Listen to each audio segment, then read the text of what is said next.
നമുക്ക് പ്രാർത്ഥിച്ച് ഇന്നത്തെ വേദപുസ്തക പഠനത്തിലേക്ക് പ്രവേശിക്കാം. प्रार्थना के साथ इस अध्ययन का हम आरंभ करेंगे. ഞങ്ങളുടെ കർത്താവേ, ഞങ്ങൾ അങ്ങയുടെ പാദത്തിലേക്ക് ഇന്നും അടുത്തു വരുന്നു. കർത്താവ് ഞങ്ങളെ സഹായിക്കണം. मेरे पिता, हम आपके चरणों में आते हैं, आप हमारी सहायता करेगा. ഞങ്ങൾക്ക് ആവശ്യമുള്ള ദൈവകൃപ ഇന്ന് തരണേ. जो आज की जरूरत है वो परमेश्वर की कृपा आप हमें दीजिएगा. പരിശുദ്ധാത്മാവിന്റെ സാന്നിധ്യത്തിൽ തിരുവചനം പറയുവാൻ അടിയങ്ങൾക്ക് കൃപ തരണേ. पवित्र आत्मा के सानिध्य में आपके वचनों को कहने की आप हमें कृपा दीजिएगा. അങ്ങയുടെ കൃപയിലേക്ക് ഏൽപ്പിക്കുന്നു. കേൾവിക്കാരോടുകൂടെ തിരുസാന്നിധ്യം കാണണേ. आपके अनुग्रह हमें दीजिएगा ताकि जो सुन रहे हैं हमें उन पे भी आपकी कृपा उमड़िएगा. ഞങ്ങൾ കൃപാവരങ്ങൾ ഏറ്റുവാങ്ങുവാനും അത് യോഗ്യമായി ഉപയോഗിപ്പാനും ഞങ്ങൾക്ക് കൃപ തരണേ. और उन वरदानों को प्राप्त करने उन्हें प्रयोग में लाने के लिए आप हमें आप आशीष दीजिएगा. അത് യേശുവിന്റെ നാമത്തിൽ തന്നെ. और प्रभु यीशु मसीह के नाम से ही ആമേൻ. आमीन. കഴിഞ്ഞ ക്ലാസ്സുകളിൽ നമ്മൾ കണ്ടുകൊണ്ടിരുന്നത് പരിശുദ്ധാത്മാവിനെ പിതാവായ ദൈവത്തിങ്കിൽ നിന്ന് യേശു വാങ്ങി സഭയ്ക്ക് വേണ്ടി അയച്ചു തന്നു. पिछले अध्ययनों में हम सीख रहे थे कि प्रभु यीशु मसीह पिता से पवित्र आत्मा को मांगकर अपने जन और कलीसिया के ऊपर सौंप दिए.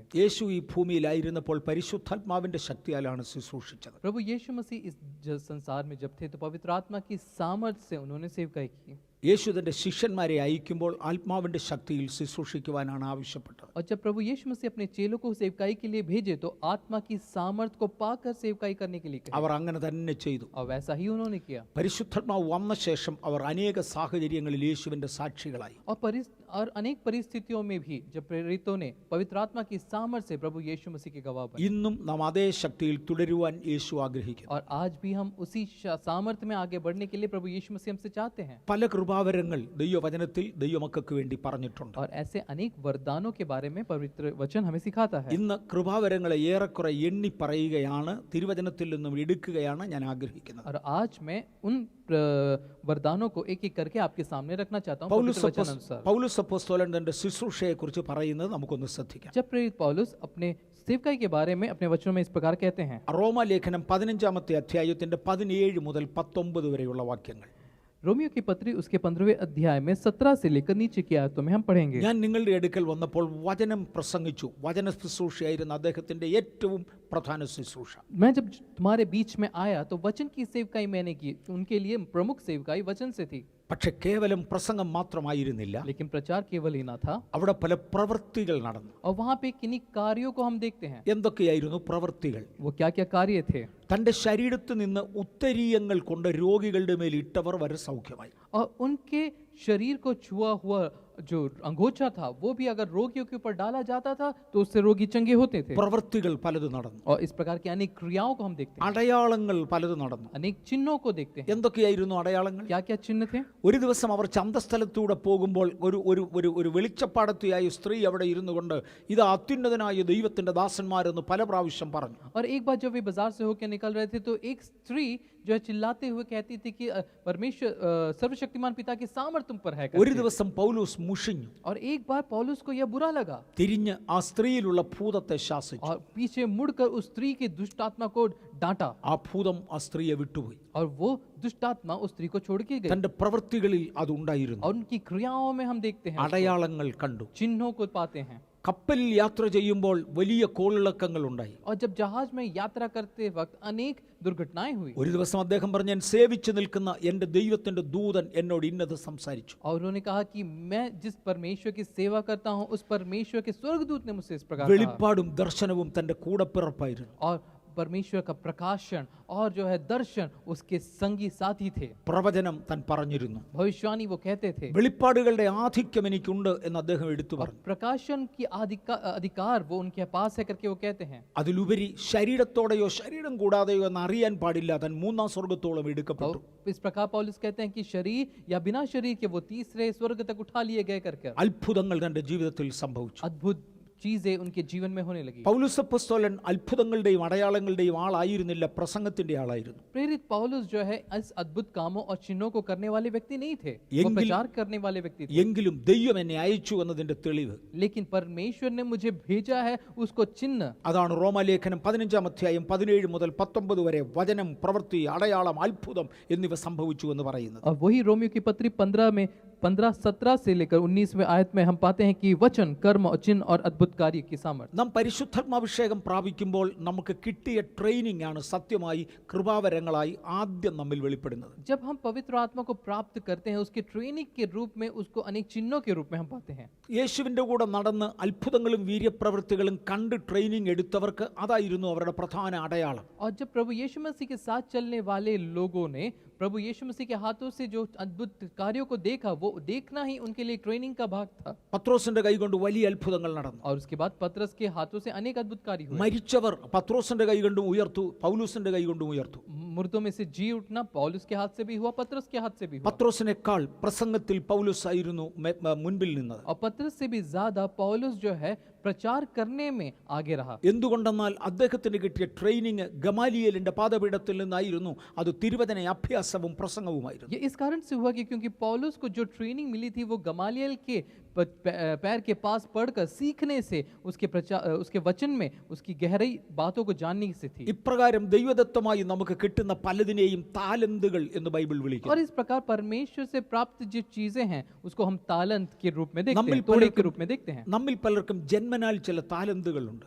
किन्हीं लोगों को जन्म से ही कुछ तोड़े या कुछ टैलेंट मिलते हैं। ചിലരുടെ സംസാര ശേഷി അവരുടെ താലന്ത. किन्हीं लोगों की भाषा शैली उनका टैलेंट है। ചിലരുടെ പാടുവാനുള്ള സ്വരവും കൃപയും അവരുടെ താലന്ത. किन्हीं लोगों को गाना गीत गाने का एक टैलेंट है। ചിലർക്ക് ശുശ്രൂഷിക്കുവാൻ ഒരു താലന്തുണ്ട്. किन्हीं लोगों को सेवकाई करने का एक टैलेंट है। ദൈവം നമ്മെ ചില താലന്തുകൾ ഏൽപ്പിക്കും. इस प्रकार परमेश्वर हमें कुछ तोड़े देते हैं। ആ താലന്തിന്റെ മേൽ ഒരു അഭിഷേകം വ്യാപരിക്കുന്നെങ്കിൽ അത് ഒരു കൃപാവരത്തിന് തുല്യമായി നമുക്ക് കാണാം. और उन टैलेंट के ऊपर परमेश्वर का जब अभिषेक उमड़ता है तब वो परमेश्वर की सेवकाई को अंजाम देती है। താലന്തുകളെ കുറിച്ച് കർത്താവായ യേശു തന്നെ സംസാരിക്കുന്നുണ്ട്. और उन तोड़ों के बारे में प्रभु यीशु मसीह भी कहते हैं। മത്തായിയുടെ സുവിശേഷം 25 അധ്യായത്തിന്റെ 15 വാക്യത്തിൽ, मत्ती रचित सुसमाचार उसके 25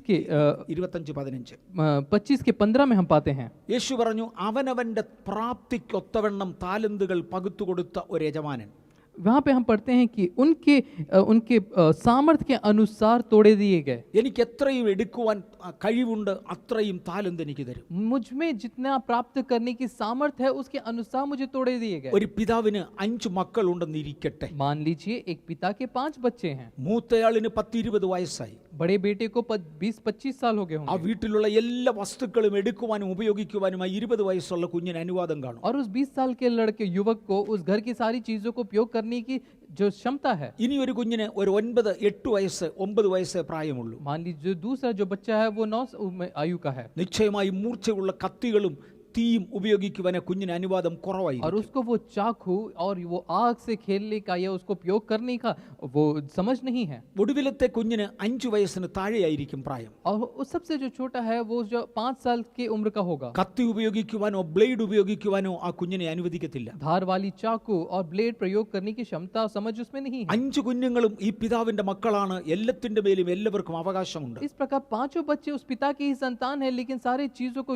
उपयोग करने की क्षमता या समझ उनमें नहीं है। ഓരോരുത്തരുടെ കഴിവിനൊത്തവണ്ണം മാത്രമേ കയ്യിൽ കൊടുക്കത്തുള്ളൂ. और उनकी क्षमता के अनुसार उनके हाथों में जो जो चीजें प्रयोग करनी है वो उनके हाथों में सौंपते നമ്മുടെ हैं। പ്രാപ്തിക്കൊത്തവണ്ണം കർത്താവ് നമ്മുടെ കയ്യിൽ തരും. हमारी सामर्थ्य के अनुसार पिता हमें देता है। ഒരു വശം ഒരു ആത്മിക വളർച്ച നമുക്ക് ആവശ്യമാണ്. एक तरफ एक आत्मिक बढ़ोतरी हमारी जरूरत है। നമുക്ക് ആത്മിക വളർച്ചയ്ക്ക് വേണ്ടി തിരുവചനവും പ്രാർത്ഥനയും നമ്മുടെ ക്രിസ്തീയ ജീവിതവും വലുതാണ് എന്ന് മറക്കരുത്. और हमारे आत्मिक बढ़ोतरी के लिए वचन को पढ़ना और एक आत्मिक जिंदगी जीना ये महत्वपूर्ण है। ദൈവവചനം യോഗ്യമായി നാം പഠിക്കണം. परमेश्वर के वचन को सही रीति से पढ़ना है, മാന്യമായി നാം പ്രാർത്ഥിക്കണം. सही रीति से प्रार्थना करना है, വിശുദ്ധമായി നാം ജീവിക്കണം. पवित्रता में जीवन ഈ जीना है। 3 കാര്യങ്ങൾ ഒരുമിച്ചുണ്ടെങ്കിൽ ഒരു ആത്മിക വളർച്ച വേഗത്തിൽ സിദ്ധിക്കും. और ये अगर 3 चीज एक साथ हैं तो हमें बहुत जल्दी आत्मिक बढ़ोतरी होगी। അവനവന്റെ പ്രാപ്തിക്കൊത്തവണ്ണം താലന്തുകൾ തരുമ്പോൾ उनके सामर्थ्य के अनुसार जब चीजों को प्राप्त करें, ഒരുത്തന് 5 താലന്ത്, ഒരുത്തന് 10 താലന്ത്, ഒരുത്തന് 2 താലന്ത് എന്നിങ്ങനെ 5, 2, 1 എന്നിങ്ങനെ താലന്തുകൾ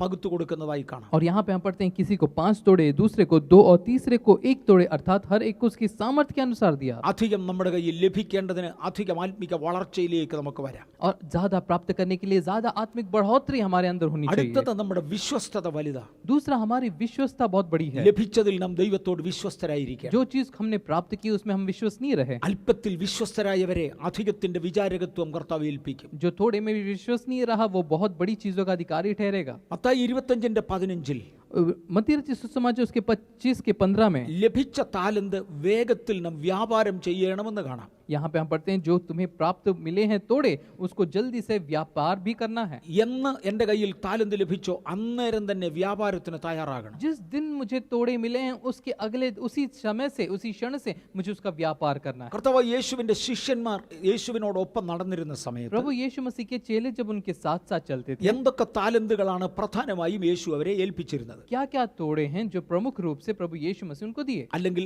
ആരംഭ ദിശയിൽ ലഭിക്കാവുന്ന താലന്തുകൾ എന്തൊക്കെയാണ്? या प्रारंभिक रूप में उनको मिले निर्देश क्या है? മർക്കോസിന്റെ സുവിശേഷം 6-ാം അധ്യായത്തിന്റെ 13-ാമത്തെ വാക്യത്തിൽ मरकुस के उसके 6वें अध्याय के उसके 13वें आयत में हम पढ़ेंगे, അവർ രോഗികൾക്ക് വേണ്ടി പ്രാർത്ഥിച്ചു, उन्होंने रोगियों के लिए प्रार्थना की, അവർ ഭൂതങ്ങളെ പുറത്താക്കി, दुष्टात्माओं को निकाला, അവർ എണ്ണ വെച്ച് പലർക്കു വേണ്ടിയും പ്രാർത്ഥിച്ചു. तेल मलकर उन्हें चंगा किया. കൈവച്ച് പ്രാർത്ഥിച്ചതും എണ്ണ തേച്ച് പ്രാർത്ഥിച്ചതും വേറെ. हाथ रख कर प्रार्थना करना, तेल लगा के प्रार्थना करना अलग अलग चीज है. എണ്ണയുടെയോ കൈവപ്പിന്റെയോ മാധ്യമം ഇല്ലാതെ പ്രാർത്ഥിച്ചത് കണ്ടേക്കാം. और बिना हाथ रखे बिना तेल लगाए की भी प्रार्थना करना हम देख सकते हैं. ഇങ്ങനെയൊക്കെ രോഗശാന്തികളുടെ ഭൂതശാന്തികളുടെ പ്രാരംഭ കാര്യങ്ങളായിരുന്നു ആരംഭത്തിങ്കിൽ യേശു ഏൽപ്പിച്ചത്. और शुरुआती दिनों में इस प्रकार एक चंगाई का वरदान और सेवकाई प्रभु यीशु मसीह ने अपने चेलों को दिया. പക്ഷെ മത്തായിയുടെ സുവിശേഷം 16-19 യേശു പറയുന്നത്, लेकिन मत्ती रचित सुसमाचार उसके 16 के 19 में हम पढ़ते हैं, പത്രോസിനോട് പറയുന്ന വാചകമാണത്, पत्रुस से जो कहते हैं സ്വർഗരാജ്യത്തിന്റെ താക്കോൽ ഞാൻ നിനക്ക് कि തരികയാണ്. स्वर्ग राज्य का कुंजी मैं तुम्हें देता हूँ. താക്കോൽ എന്നത് അധികാരത്തെ കുറിക്കുന്നതാണ്. कुंजी अधिकार को दिखाता है. ഞാൻ നിനക്ക് പല അധികാരങ്ങൾ തരാം. मैं तुम्हें अनेक अधिकार दूंगा. പ്രാരംഭത്തിൽ ഇത് പത്രോസിനോട് പറഞ്ഞെങ്കിലും പിന്നത്തേതിൽ ശിഷ്യന്മാരോട് ചേർത്ത് യേശു പറയുന്നുണ്ട്, शुरुआती दौर में पत्रस से कहा, लेकिन मुख्य रूप में वो सभी चेलों को दिखाता था നിങ്ങൾക്ക് ഞാൻ ചില അധികാരങ്ങൾ തരികയാണ്. कि मैं तुम्हें कुछ अधिकार दूंगा. ഏറ്റവും താണ അധികാരങ്ങൾ ആദ്യം ഏൽപ്പിച്ചു. सबसे छोटा अधिकार मैं तुम्हें पहले दूंगा. ഭൂതശാന്തി രോഗശാന്തി മുതലായ ചിലത് ഏൽപ്പിച്ചു. दुष्टात्माओं को निकालना, रोगों को चंगाई करना, ये पहले चीजों को. ദൈവരാജ്യം സമീപിച്ചിരിക്കുന്നുവെന്ന് ഘോഷിക്കുവാനുള്ള കൃപ ഏൽപ്പിച്ചു. परमेश्वर का राज्य निकट है उसका प्रचार करने की सेवकाई थी. അത് പ്രസംഗിക്കണമെങ്കിൽ അതിനൊരു കൃപ വേണം. और उसको प्रचार करना है तो एक कृपा वरदान तुम्हें चाहिए. അതിനാവശ്യമുള്ള കൃപകൾ ആദ്യമായി ഏൽപ്പിച്ചു. और उसको करने के लिए वरदानों को पहले परमेश्वर यीशु मसीह ने उन्हें दिया. 1 പത്രോസ് 4:10 पहले पत्रोस उसके 4 के 10 में നമുക്ക് ലഭിച്ചിരിക്കുന്ന കൃപാവരം കൊണ്ട് അന്യോന്യം നാം സേവിക്കുക എന്നും ഗ്രഹവിചാരകത്വം നടത്തുക എന്നും ഒക്കെ പറയുന്നുണ്ട്. यहाँ पे हम पढ़ते हैं कि जो जो तुम्हें वरदान मिला है उसे ईश्वर को नाना प्रकार के अनुग्रह भले भंडारियों के समान एक दूसरे की सेवा में लगाएं. എന്താണ് നാം അന്യോന്യം സേവിക്കുക അല്ലെങ്കിൽ ഗ്രഹവിചാരകത്വം നടക്കുക എന്ന് പറയുന്നത്? क्या है लिखा इसमें? कहने का क्या अर्थ है कि एक दूसरे को सेवा करना और भंडारियों के समान, इसका क्या अर्थ है? യേശു ഒരു ഉദാഹരണം ഇങ്ങനെ പറഞ്ഞു, प्रभु यीशु मसीह ने एक उदाहरण इस प्रकार कहा, തക്ക സമയത്ത് വീട്ടിലുള്ളവർക്ക് ആഹാരം കൊടുക്കേണ്ടതിന് തന്റെ ഗ്രഹത്തിന്റെ മേൽ ദൈവമാക്കി വെച്ച ഗ്രഹനാഥൻ എന്ന വണ്ണം, ഗ്രഹനാഥനല്ല ഗ്രഹവിചാരകൻ എന്ന് യേശു ശിഷ്യന്മാരെ കുറിച്ച് എടുത്തു പറഞ്ഞു. प्रभु यीशु मसीह अपने चेलों के बारे में इस प्रकार व्याख्या करते हैं कि एक घर में निर्धारित समय पर भोजन परोसने के लिए भंडारियों को नियुक्त किया गया है. കുഞ്ഞുങ്ങൾക്ക് ആവശ്യമുള്ള ആഹാരം, बच्चों को बच्चों के समान भोजन, പ്രായമുള്ളവർക്ക് അവർക്ക് ആവശ്യമുള്ള ആഹാരം, बुजुर्गों को उनके समान का भोजन, വളരെ പ്രായം കൂടിയവർക്ക് ദഹനശേഷി കുറഞ്ഞവർക്ക് അവർക്ക് ഉതകുന്ന ആഹാരം, और अत्यंत बुजुर्ग लोगों को उनके जो है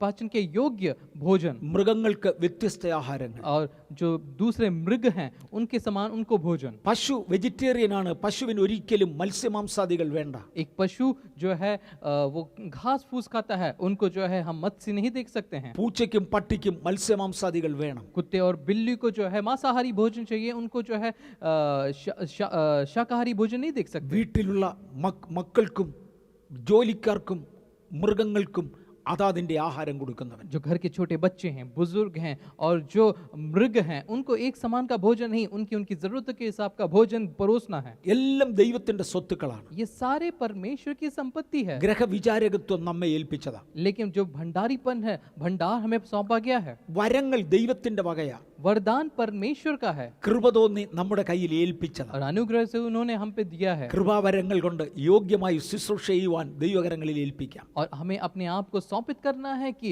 परमेश्वर के अनुग्रह से मिले हुए वरदानों को सही रीति से हम प्रयोग करें. അതിനെയാണ് വിശ്വസ്തയോടുകൂടെ സേവിക്കുക എന്ന് പറയുന്നത്. उसको कहते हैं विश्वसनीय होकर सेवकाई को करना. ഇനിയും പ്രത്യേക കൃപാവരങ്ങളുടെ പേര് പറഞ്ഞ് തിരുവചനം പറയുന്നുണ്ട്. और परमेश्वर के वचन में हर एक वरदानों का नाम लेकर बताते हैं. ഒരു വാക്യം കൊണ്ട് ഇത് പറഞ്ഞു തീർക്കാൻ ഒക്കത്തില്ല. एक वाक्य से हम उसको समझा नहीं सकते. പല വാക്യങ്ങൾ ചേർത്ത് വായിച്ചേ മതിയാകും. विभिन्न वाक्यों को पढ़कर ही उसको समझ सकते हैं. 1 കൊരിന്ത്യർ 2-ാമത്തെ അധ്യായം അധ്യായം, पहली 12-ാമത്തെ അധ്യായം, पहली कुरिन्थियों उसका 12वां अध्याय, റോമലേഖനം 12-ാമത്തെ അധ്യായം, रोमियो की पत्री 12वां अध्याय, 1 കൊരിന്ത്യർ 14-ാം അധ്യായം, पहली कुरिन्थियों 14वां अध्याय, 1 പത്രോസ് 4-ാമത്തെ അധ്യായത്തിന്റെ 10-ാമത്തെ വാക്യം, पहली पत्रस की पत्री उसके 4थे अध्याय के 10वें आयत। ഇങ്ങനെ ചില പ്രത്യേക ഭാഗങ്ങൾ കൃപാവരങ്ങളെ കുറിച്ച് ഗൗരവമായി എഴുതിയിട്ടുണ്ട്. इस प्रकार जो है परमेश्वर के वरदानों को उल्लेख करने वाले आयतों को हम इस अध्यायों में पाते हैं। ഞാൻ കൃപാവരങ്ങളെ കുറിച്ച് മൊത്തത്തിലൊന്ന് പറയട്ടെ. पूरी रीति से अगर मैं वरदानों को संक्षिप्त में कहूं, 1 കൊരിന്ത്യർ 12-4 റോമാലേഖനം 12 ചേർത്താണ് ഞാൻ പ്രധാനമായി ഇവിടെ ഉപയോഗിക്കുന്നത്. पहली कुरिन्थी उसका 12वां अध्याय और रोमियो की पत्री उसका 12वां अध्याय को एक साथ लेकर मैं पढ़ना चाहता हूं। അതിനകത്ത് രോഗശാന്തികൾ, उसमें रोगों से चंगाई, വീര്യപ്രവൃത്തികൾ, अद्भुत कार्य, പലവിധ രോഗങ്ങൾക്ക് വേണ്ടിയുള്ള ചില അധികാരങ്ങൾ, नाना प्रकार के रोगों से चंगाई का वरदान, സഹായം ചെയ്യാനുള്ള വരം, सहायता करने का वरदान, പരിപാലന വരം, सेवा का वरदान, വിശ്വാസത്തിന്റെ വരം, विश्वास का वरदान, വചന ശുശ്രൂഷയുടെ വരം, वचन की सेवकाई का वरदान। ഇങ്ങനെ ചില കൃപാവരങ്ങൾ കാണുവാൻ इस കഴിയും. प्रकार अनेक वरदानों को हम पाते हैं। ഞാൻ ചിലതിനെ എടുത്തു പറയണം, कुछ वरदानों को मैं बताना चाहता ചിലതിനെ हूं, ചില കാറ്റഗറികളായി തിരിക്കേണ്ടതുണ്ട്. और इनमें से अनेकों को किसी श्रेणी में हम विभाजित कर सकते हैं। നമുക്ക് 1 കൊരിന്ത്യർ 12-ാം അധ്യായത്തിന്റെ 4-ാം വാക്യത്തിലേക്ക് വന്നാൽ, आइए हम पहली कुरिन्थियों उसके 12 के 4 में अगर हम पढ़ें, അവിടെ ആത്മാവിന്റെ പ്രകാശനത്തെ 4 വിഭാഗങ്ങളിലായി എടുത്തു കാണിക്കുന്നു. यहाँ पे आत्मा के प्रकाशन को 4 श्रेणी में हम पढ़ते हैं। ഞാൻ ഒന്നുകൂടെ പുറകോട്ട് വന്ന് പഠിപ്പിക്കാൻ ആഗ്രഹിക്കുന്നു. एक और बार पीछे आकर मैं समझाना चाहता हूँ। ഒന്ന് കൃപാവരങ്ങൾ കർത്താവ് തരുന്നു, पहला वरदान परमेश्वर देते हैं, വേറൊന്ന് ചില ദാനങ്ങളായി ചില ശുശ്രൂഷകന്മാരെ തരുന്നു. और उसके बाद दान के रूप में अनेक सेवकों को देते हैं। 5 വിധ ശുശ്രൂഷകന്മാരെ ദാനമായി തരുന്നു. 5 प्रकार के सेवकों को परमेश्वर कलीसिया के लिए सौंपते हैं, ഏതാണ്ട് ഒരു 20-ലധികം വരങ്ങളും കൃപ തോന്നി തരുന്നു. और 20 से भी ज्यादा वरदानों को परमेश्वर अनुग्रह से हमारे ऊपर उड़ेलते हैं। ഈ തരുന്ന കൃപാവരങ്ങളെ തന്നെ और ये वरदानों को देते ही ഒരു 4 കാറ്റഗറികളായി തിരിക്കുന്നുണ്ട്. 4 श्रेणी में इनको विभाजित किया जाता है। 1 കൊരിന്ത്യർ 12-ാമത്തെ അധ്യായത്തിന്റെ 4-ാമത്തെ വാക്യം മുതൽ पहली कुरिन्थियों उसके 12 अध्याय के 4वें आयत से ആത്മാവിന്റെ പ്രകാശനം കൃപാവരമായി പ്രയോജനപ്പെടുത്താം. वरदान के जो प्रकार हैं उनको अनेक चीजों में श्रेणी में विभाजित कर सकते ഞാൻ हैं। പറഞ്ഞു കൃപാവരം എന്ന് പറഞ്ഞാൽ രോഗശാന്തി, ഭൂതശാന്തി, അതെല്ലാം കൃപാവരങ്ങളാണ്. मैंने कहा कि रोगों से मुक्ति, दुष्ट आत्माओं से जो छुटकारा, ये सारे वरदान हैं। വെളിപ്പാടുകൾ, ദർശനങ്ങൾ കൃപാവരങ്ങളാണ്. प्रकाशन और भविष्यवाणी ये सब एक वरदान है। പ്രവചനം പറയുന്നത് കൃപാവരമാണ്. भविष्यवाणी भी एक वरदान है। ഭൂതങ്ങളെ പുറത്താക്കുന്നത് കൃപാവരമാണ്. दुष्टात्मा को निकालना वरदान है। എന്നാൽ രണ്ടാമതൊരു വിഭാഗത്തെ ശുശ്രൂഷകൾ എന്ന് പറയുന്നുണ്ട്. लेकिन दूसरा एक श्रेणी सेवकों के रूप में, सेवकाई के रूप में देखते हैं। പെന്തക്കോസ്ത് സഭകളിൽ കാത്തിരിപ്പ് യോഗങ്ങൾ നടത്തുന്ന ശുശ്രൂഷകന്മാരുണ്ട്.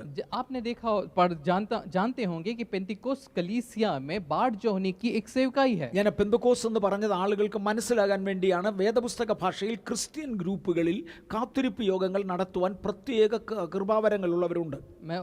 मैं बताना चाहता हूँ, मसीहियों के मध्य में वरदानों को प्राप्त करने के लिए बाढ़ जो होने की एक प्रत्येक प्रार्थना है। അവർക്ക് ചില കൃപാവരങ്ങൾ, പല കൃപാവരങ്ങൾ ഒരുമിച്ച് കാണും. और उनमें अनेक वरदानों को जो है करने की जो है प्रयोग करने की एक क्षमता है। ഒന്ന് അവർക്ക് വെളിപ്പാടുകളുടെയും ദർശനങ്ങളുടെയും ഒരു ഭാഗമെങ്കിലും ഉണ്ട്. पहला उनमें जो है एक दर्शन देखने की अनुग्रह है। ഒരു വ്യക്തിക്ക് പരിശുദ്ധാത്മാവിനെ പ്രാപിക്കുന്നതിന് തടസ്സമായി നിൽക്കുന്നത് എന്ത് എന്ന് കണ്ടുപിടിക്കുവാൻ ചിലപ്പോൾ അവർക്ക് കഴിയും. यानी उन व्यक्तियों को दूसरा व्यक्ति जो पवित्र आत्मा की बाढ़ जो रहा है उसको उस चीज को पाने में जो चीज रुकावट है उसको जानने की, एक दर्शन के रूप में देखने की, उसमें एक अनुग्रह है। അല്ലെങ്കിൽ പരിശുദ്ധാത്മാഭിഷേകത്തിന് വേണ്ടി കാത്തിരിക്കുന്നവരുടെ ഉള്ളിലുള്ള തകരാറ് എന്തെന്ന് വചന ശുശ്രൂഷയിലൂടെ പുറത്തു കൊണ്ടുവരാൻ അവർക്ക് കഴിയും. और दूसरा उन व्यक्ति में इस प्रकार की सेवकाई है कि दूसरा व्यक्ति जो पवित्र आत्मा की बाढ़ जो रहा है वचन के माध्यम से उसके अंदर की जो खोट है, जो रुकावट है, जो उस पवित्र आत्मा को प्राप्त करने में रोकती है, उसको वो बाहर निकालता है। രണ്ട് അവരുടെ മേൽ വന്നത് ആത്മാവാണോ അല്ലയോ എന്ന് തിരിച്ചറിയാൻ കഴിയും. और तीसरा उस सेवकों को उन चीजों को जानने की परख है कि वो जो आदमी के ऊपर वास करने वाली पवित्र आत्मा है या दुष्ट आत्मा है। ചില വ്യക്തികൾക്ക് വേണ്ടി പ്രാർത്ഥിക്കുമ്പോൾ അവർ പെട്ടെന്ന് അന്യഭാഷകളിൽ സംസാരിക്കും. कभी कभार किन्हीं व्यक्तियों को ऊपर जब प्रार्थना करते हैं तो तुरंत वे अन्य भाषा में आराधना करते हैं। ആ അന്യഭാഷ ദൈവത്തിങ്കിൽ നിന്നാണോ അതോ സാത്താൻ കൊടുത്തതാണോ എന്ന് തിരിച്ചറിയണം. और वो अन्य भाषा या परमेश्वर के द्वारा आई है या दुष्ट आत्मा के द्वारा आई है, इसको परखने की कृपा अनुग्रह उन पर है। കാത്തിരിപ്പ് യോഗത്തിൽ പെട്ടെന്ന് ചിലർ വെളിപ്പാടുകൾ കാണും. एकदम से बाढ़ जोने की प्रार्थना में कुछ लोग जो है कुछ प्रकाशन या दर्शन देखते हैं ആ വെളിപ്പാട് ദൈവത്തിങ്കിൽ നിന്നാണോ സാത്താനിൽ നിന്നാണോ എന്ന് തിരിച്ചറിയണം. और वो प्रकाशन परमेश्वर की ओर से आया है या दुष्ट आत्मा लेकर आई है, इसको परखना जरूरी है। പല കൃപാവരങ്ങളും ദൈവം കൊടുക്കുന്നത് പോലെ തന്നെ ദുരാത്മാവും കൊടുക്കും. और जिस प्रकार प्रभु परमेश्वर उनको प्रकाशन देते हैं, दुष्ट आत्मा भी किन्हीं लोगों को प्रकाशन देती है। ആത്മാക്കൾ ദൈവത്തിങ്കിൽ നിന്ന് തന്നെയോ എന്ന് തിരിച്ചറിയുവാനുള്ള വിവേചനവരം നിശ്ചയമായും അവർക്കുണ്ടായിരിക്കണം. आत्मा परमेश्वर के द्वारा है या दुष्ट आत्मा के द्वारा है, उसको परखने का जो अनुग्रह है वो उन सेवकों के ऊपर रहता है। ധാരാളം ക്ഷമ അവർക്കുണ്ടെങ്കിലേ മതിയാകും. और बहुत क्षमा उनके ऊपर, धीरज उनके ऊपर होना जरूरी है। ആളുകളെ ക്രിസ്തുവിൽ ശുശ്രൂഷിക്കുവാനുള്ള ശുശ്രൂഷയുടെ കൃപ അവർക്കുണ്ടായിരിക്കണം. मसीह में रहकर धीरजवान होते हुए अपने लोगों की सेवकाई करने का अनुग्रह उनमें होना जरूरी है। ഇതെല്ലാം കൂടെ ഉള്ളവരെയാണ് കാത്തിരിപ്പ് യോഗത്തിന്റെ ശുശ്രൂഷകന്മാർ എന്ന് വിളിക്കുന്നത്. ऐसे चीजों को जो है नियंत्रण में लेने वाले सेवकों को जो है बाढ़ जो होने की प्रार्थना में एक सेवक गण के रूप में नियुक्त किया जा सकता है। ഭൂതസന്ധി ശുശ്രൂഷകൾ ചെയ്യേണ്ടതിന് ചിലരുടെ മേൽ ഒരു ശുശ്രൂഷയുണ്ട്. और दुष्टों के ऊपर वश में लाने की एक सेवकाई किन्हीं लोगों में होती है। ഒരു ദുരാത്മാവിന് വേണ്ടി പ്രാർത്ഥിച്ചു, അത് പോയോ ഇല്ലയോ എന്ന് തിരിച്ചറിയണം. एक दुष्ट आत्मा के लिए प्रार्थना की, वो है या चली गई, उसको जानना परखना किन्हीं व्यक्तियों की सेवकाई में आता है। ചില വ്യക്തികളിൽ അനേക ദുരാത്മാക്കൾ കണ്ടെന്നു വരും. किन्हीं व्यक्तियों में अनेक, एक से भी ज्यादा दुष्ट आत्माएं हो सकती हैं। അതിലെല്ലാം വിട്ടുപോയോ ഇല്ല, ചിലത് വ്യാജം പറഞ്ഞ് അകത്തിരിപ്പുണ്ടോ എന്ന് അറിഞ്ഞുകൂടാ. उनमें सभी चली गई या एक जो है अभी भी झूठ बोलकर अंदर बैठी है, इसको जानना जरूरी है। അതറിയുവാനുള്ള ഒരു വിവേചനം വേണം. और उसको जानने के लिए एक परखना जरूर, परख की आत्मा होना जरूरी है। അതെല്ലാം ഉള്ളവരെയാണ് ഭൂതശാന്തിയുടെ ശുശ്രൂഷ ഉള്ളവർ എന്ന് വിളിക്കുന്നത്. और वो सारी चीजों को लेने वाला, अधिकार लेने वाले व्यक्ति को ही दुष्ट आत्माओं को वश में लेने का एक अधिकार, अनुग्रह प्राप्त हुआ है। അഥവാ പല കൃപാവരങ്ങൾ ഒരുമിച്ച് ഒരു ശുശ്രൂഷയ്ക്ക് വേണ്ടി ചില വ്യക്തികളിൽ ഉണ്ടായിരിക്കും. किन्हीं व्यक्तियों में एक से भी ज्यादा सेवकाई को अंजाम देने के लिए कई वरदानों को हम पाते हैं। ആത്മാവിന്റെ പ്രകാശനം കൃപാവരങ്ങളായി വ്യാപരിക്കാം. आत्मा का प्रकाशन जो है वरदानों के रूप में हो सकता है। ആത്മാവിന്റെ പ്രകാശനങ്ങൾ ശുശ്രൂഷകളായി വ്യാപരിക്കാം. आत्मा का प्रकाशन सेवकाई के द्वारा भी हो सकता है। മൂന്ന്, അത് വീര്യപ്രവൃത്തിയായി വ്യാപരിക്കാം. वो अद्भुत चिन्ह और चमत्कार के रूप में भी हो सकता है। കാരാഗ്രഹങ്ങൾ തുറന്നതും ചങ്ങലകൾ അഴിച്ചതും ഒക്കെ വീര്യപ്രവൃത്തികളാണ്. कारागृह का खुलना और जो बेड़ियों का टूटना, ये सारे वीर कार्य हैं। പൗലോസ് പറഞ്ഞു, ഞാൻ എഫെസോസിൽ വെച്ച് മൃഗയുദ്ധം ചെയ്തു. पौलुस कहता है कि मैं एफेसोस में मेरी लड़ाई जानवरों से हुई। അതൊരു വീര്യപ്രവൃത്തിയാണ്. वो एक बड़े काम है। ദാവീദ് സിംഹത്തെയും കരടിയെയും വലിച്ചു കീറി.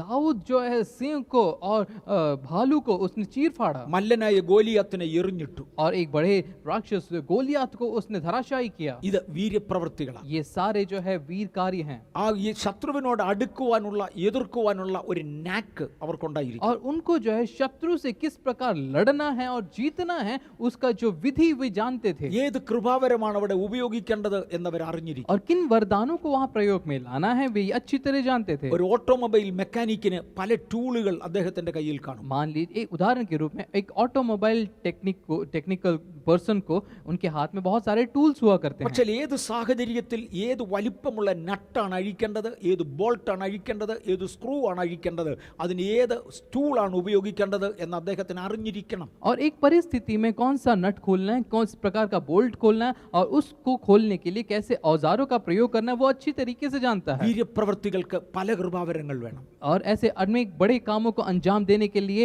वरदानों को पाना जरूरी है। വീര്യപ്രവൃത്തി ഒരു ശുശ്രൂഷയാണ്. एक बड़े कामों को करना एक सेवकाई है। ശക്തിയേറിയ വിശ്വാസത്തിന്റെ കൃപാവരം അതിന് നിർബന്ധമാണ്. और सामर्थ्य में विश्वास के कार्यों को करना, वो भी एक सेवकाई है। ദൈവശക്തി അവരുടെ ശരീരത്തെ ബലമായി കൊണ്ടുവരേണ്ട, അല്ലെങ്കിൽ വ്യത്യസ്ത ആവശ്യങ്ങൾക്ക് വേണ്ടി ദൈവശക്തി അവരുടെ ശരീരത്തെ ഉപയോഗിക്കേണ്ട ഒരു കൃപ അവർക്കുണ്ടാകണം. और अनेक बड़े बड़े चीजों को, सामर्थ्य के कार्यों को करने के लिए उनके शरीर में जब बड़ी सामर्थ्य का होना, वो उनके सेवकाई को दिखाता है। ഇങ്ങനെ ആത്മാവിന്റെ പ്രകാശനത്തെ 3 ഗ്രൂപ്പുകളായിട്ട് എങ്കിലും തിരിച്ചത് കാണും. इस प्रकार जो है आत्मा के प्रकाशन को कम से कम 3 श्रेणी में हम विभाजित कर सकते हैं। അപ്പോസ്തല പ്രവൃത്തികളുടെ പുസ്തകം 19-ാം അധ്യായം 11-12 വാക്യങ്ങളിൽ जब प्रेरितों के काम उसके 11वें अध्याय के 19वें आयतों में हम देखेंगे, പൗലോസിന്റെ മേൽ അസാമാന്യമായ വീര്യപ്രവൃത്തികൾ ഉണ്ടായിരുന്നെന്ന് കാണാം. पौलुस के ऊपर असाधारण सामर्थ्य के काम हम पाते हैं। എന്താണ് ഈ അസാമാന്യമായ വീര്യപ്രവൃത്തി? क्या है यह असाधारण कार्य?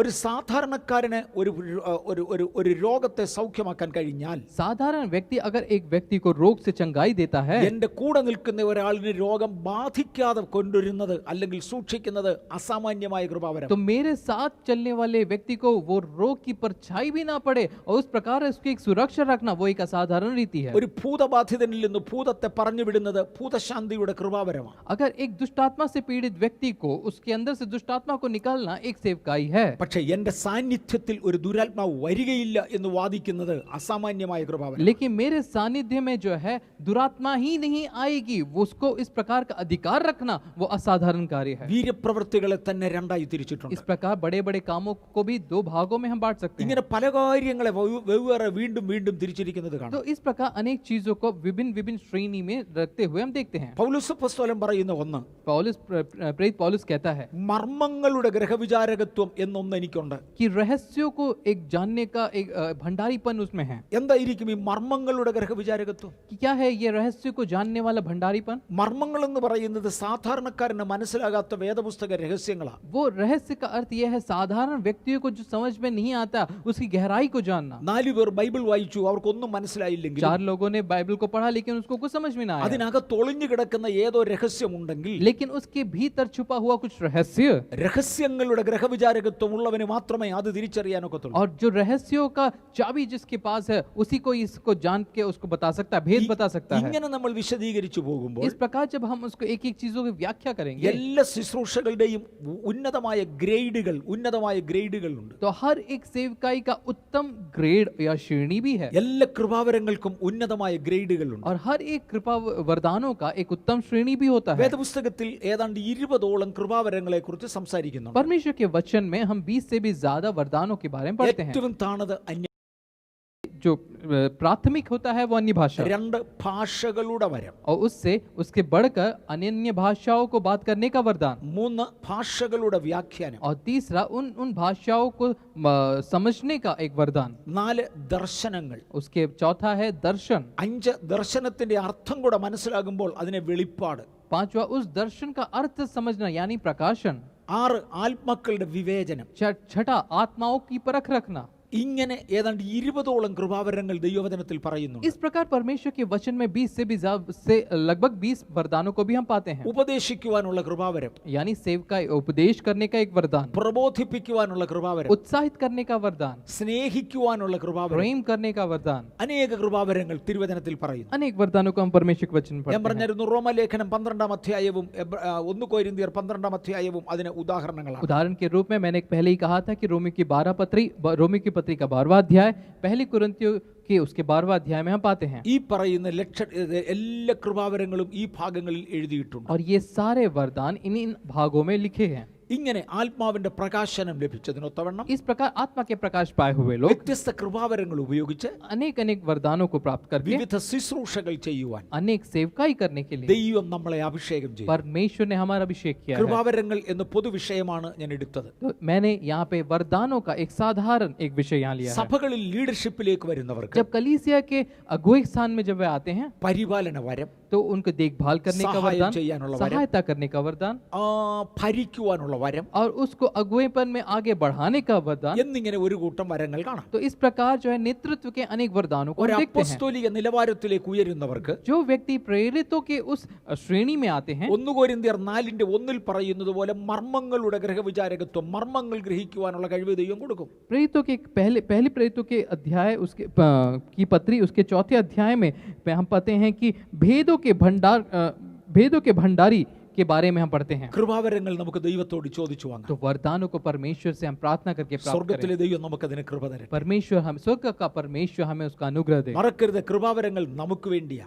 भूलिए मत, ये वरदान हमारे लिए है। നാം വില മുടക്കുന്നത് കൊണ്ടല്ല, കൃപയാല. हम दाम चुकाने के कारण वरदान नहीं मिलते, अनुग्रह से हमें वरदान ഇത് मिलता നമ്മുടെ है। സ്വന്തമല്ല, ദൈവത്തിന്റെ വകയാ. ये हमारा खुद का नहीं लेकिन परमेश्वर से प्राप्त हुआ അത് है, ഉപയോഗിക്കുവാൻ നമുക്കൊരു അവകാശം തരുന്നു, അധികാരം തരുന്നു. അതിനെയാണ് വരം എന്ന് और വിളിക്കുന്നത്. उसको प्रयोग करने के लिए परमेश्वर ने हमारे ऊपर अधिकार दिया है, इसलिए इसको वरदान बोलते हैं। വരപ്രാപ്തരായി ദൈവം നമ്മെ മാറ്റട്ടെ. और इस प्रकार वरदान प्राप्त करने के लिए परमेश्वर हमें बदले। ഒരിക്കൽ ദൈവത്തിന്റെ കൃപാവരം പ്രാപിച്ചാൽ एक बार परमेश्वर का वरदान अगर हम प्राप्त करें, ജീവിത വിശുദ്ധിയോടെ നാം അതിനെ പരിപാലിക്കണം. पर में अपूर्ण पवित्रता के साथ हम अपना जीवन बिताएं। അഭിഷേകം കൊണ്ടു നടക്കുവാൻ ജീവിത ശൈലിയും സ്വഭാവവും പ്രാധാന്യമുള്ളതാണ്. अभिषेक को प्राप्त करने के लिए और उसको आगे बढ़ाने के लिए आपके जीवन शैली पवित्रता में होना जरूरी है, കൃപാവരങ്ങൾ കൊണ്ടു നടക്കുവാനും ഇവ പ്രധാനമാണ്. और वरदानों को आगे ले जाने के लिए भी यह महत्वपूर्ण है। ഒരു വിശുദ്ധ ജീവിതത്തിന് വേണ്ടി കർത്താവ് നമുക്ക് കൃപ തരട്ടെ. एक पवित्र जीवन को जीने के लिए परमेश्वर हमें अनुग्रह दे। കണ്ണുകൾ അടയ്ക്കാൻ നമുക്ക് പ്രാർത്ഥിക്കാം. आंखों को बंद करें, हम प्रार्थना करें। ഞങ്ങളുടെ കർത്താവും ഞങ്ങളുടെ ദൈവവുമേ, ഒരു വിഷയം ഏറെക്കുറെ പഠിക്കുവാൻ ഞങ്ങൾക്ക് തന്ന കൃപയ്ക്കായി സ്തോത്രം. मेरे पिता मेरे प्रभु,